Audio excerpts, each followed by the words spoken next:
Dito ako sa aking extension at tinitignan ko yung mga aking halaman na tuyot na buhat nung pagkatapos ng bagyo, ulan ng ulan ng malakas, ganyan naman na naging tuyot na siya.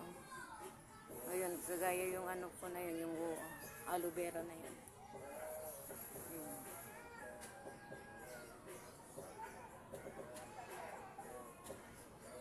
Where is it? Oh, yung aloe vera na yun, tuyot na din, tuyot na, kailangan din na linisin ko din. Kagaya din itong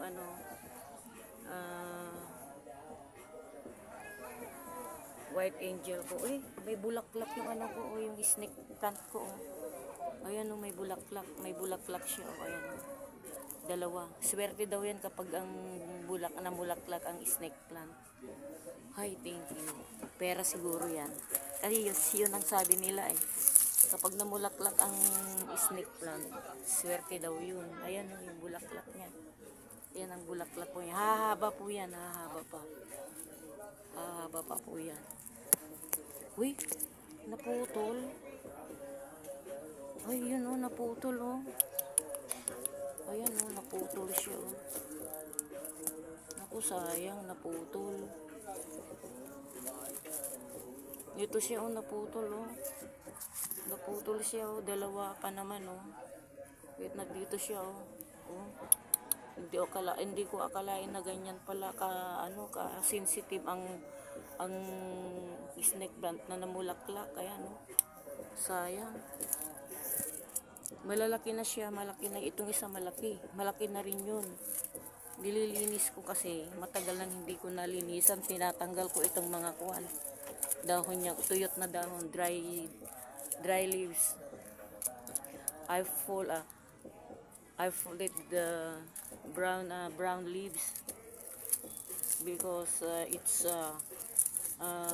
matagal nang hindi umulan. That's why I cleaned my plants.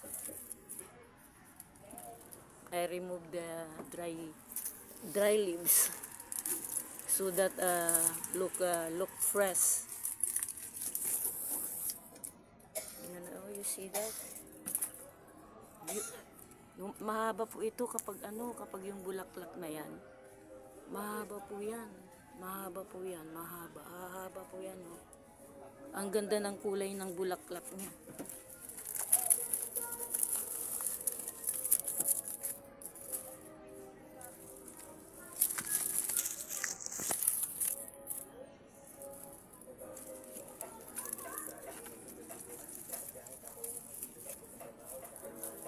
Bulaklak. Snake plant. Flower of snake plant. It's so sensitive. I destroyed the one. You see this one,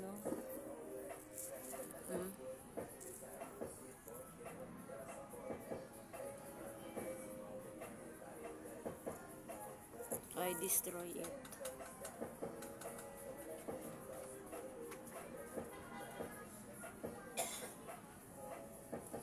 Nangihinayang ako. Kasi nga naman, inaalagaan mo tapos ikaw pang makakasira sa bulaklak.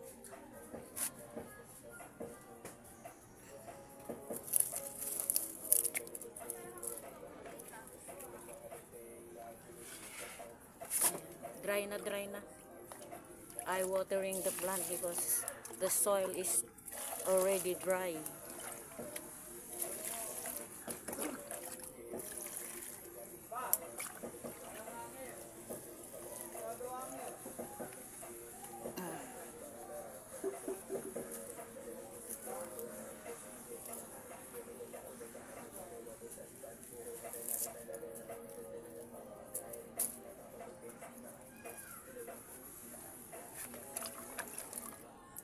I water it in my snake plant.